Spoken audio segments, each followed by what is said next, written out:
पवित्र अक्सर देखा जाता है जब भी इंसान फाइनेंशियल प्लानिंग की सोचता है तो कहीं ना कहीं वो करते हुए ना कुछ मिस्टेक्स अक्सर उनसे होती है।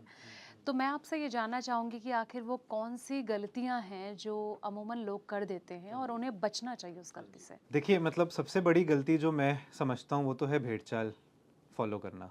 अच्छा। भेड़चाल कैसे?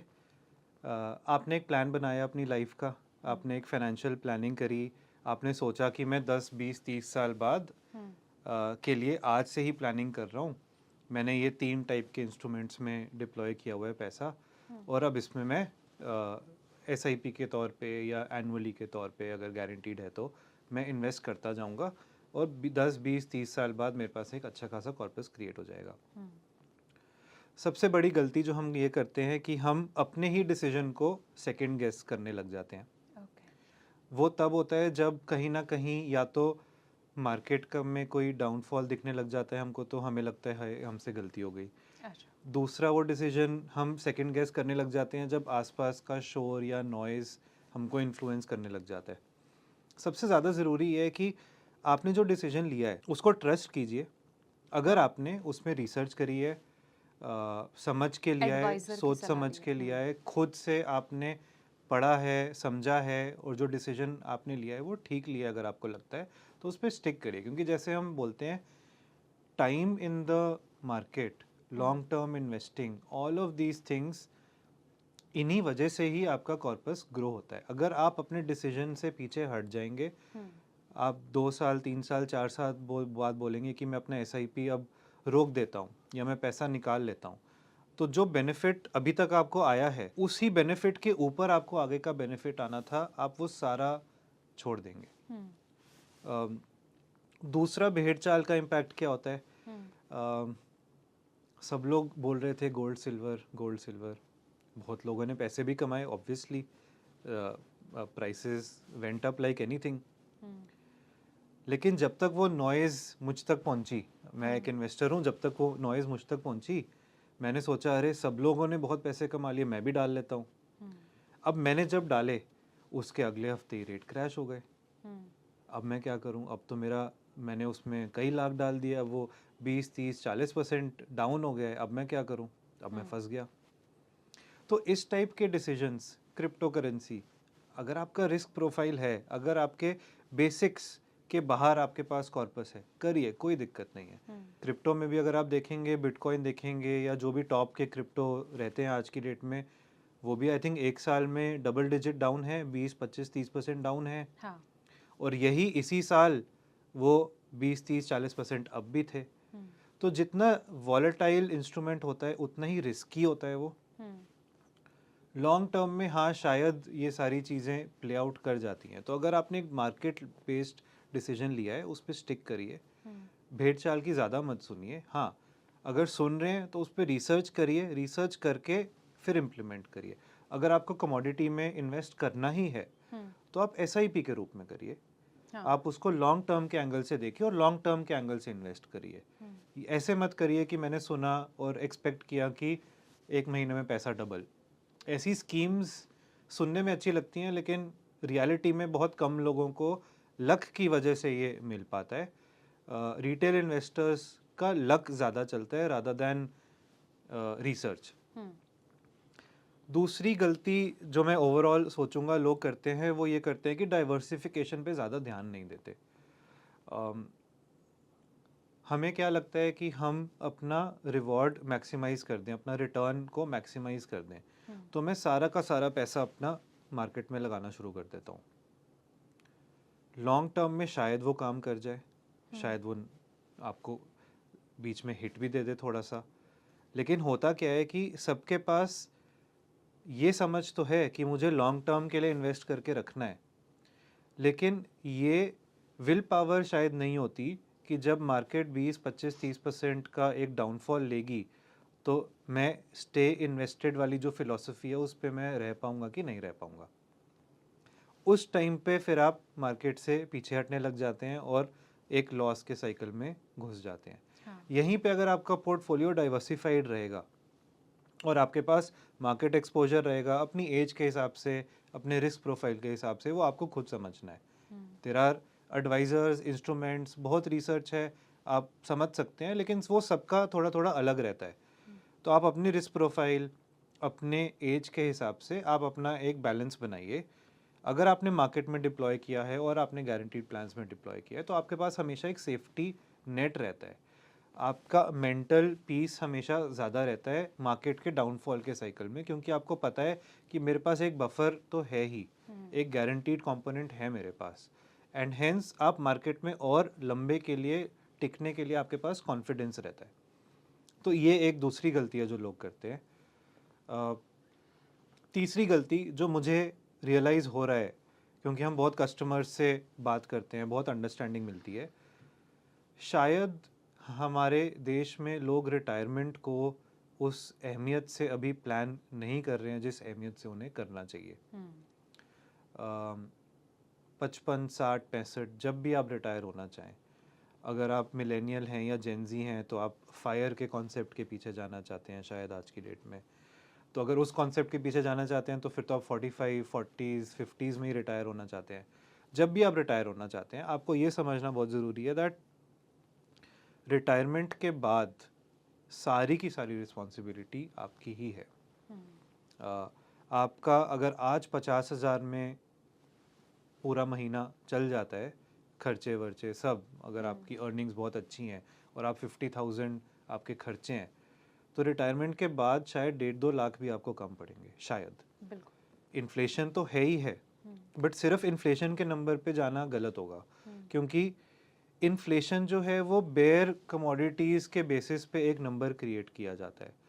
आपका लाइफस्टाइल आप चाहेंगे इम्प्रूव भी हो अगले 10, 15, 20 साल में, तो आज अगर आप 200 रुपये की एक मील करते हैं, आप चाहेंगे कि मैं 500 रुपये की मील करूं, मैं फैंसी चीज़ें खाना शुरू करूं, हेल्दी चीज़ें खाना शुरू करूं, तो आपका लाइफस्टाइल बढ़ना चाहेगा, आप चाहेंगे आपका लाइफस्टाइल बढ़े। अ, आप आज की डेट में गाड़ी चलाते हैं, उस गाड़ी पे जो पेट्रोल लगता है या डीजल लगता है, उसका प्राइस एक स्पीड से बढ़ रहा है।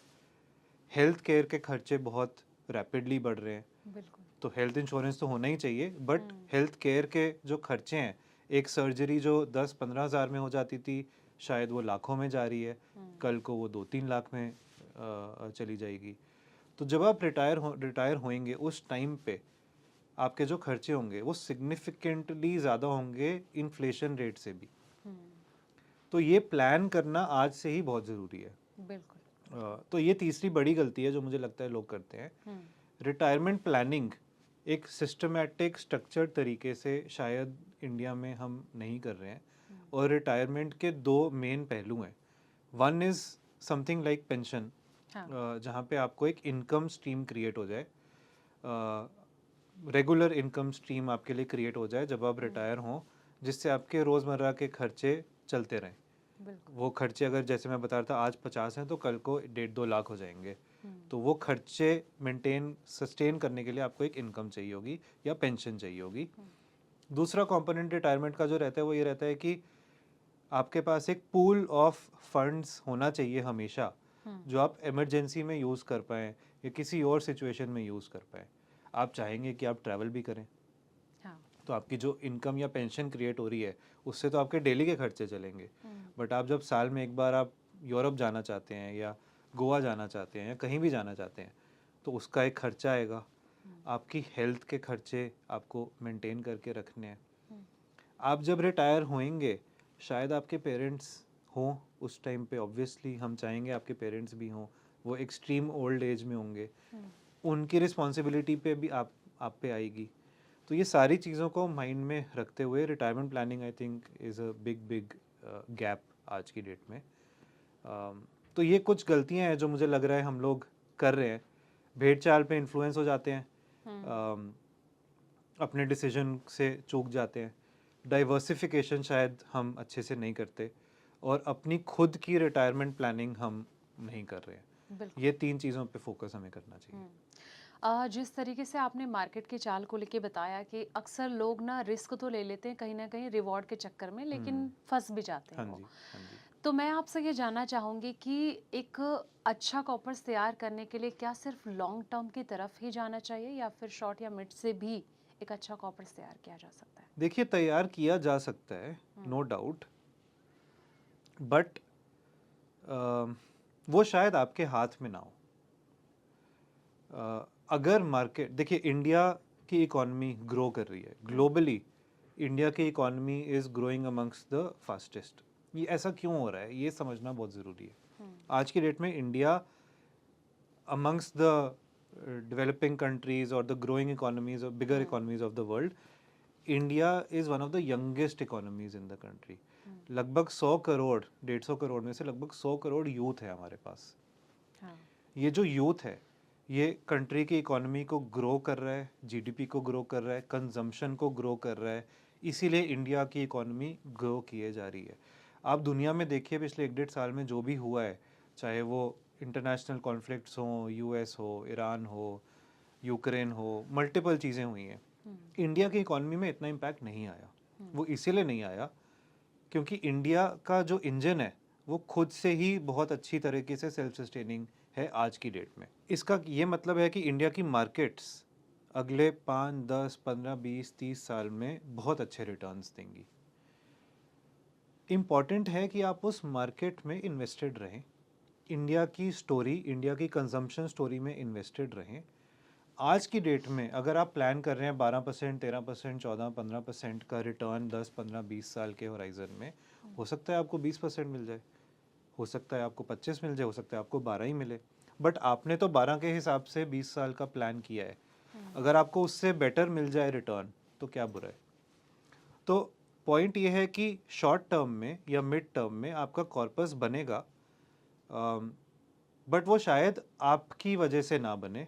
आपको बस एक चीज़ करनी है कि आप इन्वेस्टेड रहें, अपना प्लान में टिके रहें और सिलेक्शन थोड़ी अच्छी कर लें, रिसर्च कर लें किस टाइप के फंड्स, किस टाइप के सेक्टर्स, किस टाइप के प्रोडक्ट्स, किस टाइप की थीम्स में आपको इन्वेस्ट करना है। वहाँ से आपको एक अल्फा या डेल वो एक क्रिएट हो जाएगा and that will help you in beating the market returns also. इसके अलावा बहुत सारे एसेट्स हैं, रियल एस्टेट से लेके गोल्ड से लेके क्रिप्टो करेंसी, ये सब तो एसेट्स रहते ही हैं। जब इकोनॉमी ग्रो करती है तो रियल एस्टेट भी ग्रो करती है, बट ये सारे एसेट्स एक सीरियस इन्वेस्टर के लिए मैं कहूँगा शायद सेकेंडरी होने चाहिए। प्राइमरी आपको हमेशा एक ग्रोइंग इकोनॉमी में अगर आप हो और आप पार्टिसिपेट कर रहे हो तो आपको उस ग्रोइंग इकोनॉमी के बेनिफिट्स को कैपिटलाइज करने के लिए उसमें इन्वेस्ट ज़्यादा करना चाहिए और बाकी सब एसेट्स में आपको एक बफर या सेकेंडरी इन्वेस्टमेंट की तरह प्ले करना चाहिए। क्योंकि इंडिया की जो ग्रोइंग इकोनॉमी और मार्केट्स और ये वाली जो स्टोरी है, इस स्टोरी से आपको बहुत quick returns, ups and downs, entry exit, ये सारी चीज़ें आप प्लान कर सकते हो। बाकी सब एसेट्स में कहीं ना कहीं आपका कॉर्पस फंस भी सकता है, रिस्क भी ज़्यादा है तो रिवॉर्ड भी ज़्यादा है। तो वो बहुत सारे फैक्टर्स हैं जो आई थिंक आपको माइंड में रखने चाहिए। बिल्कुल।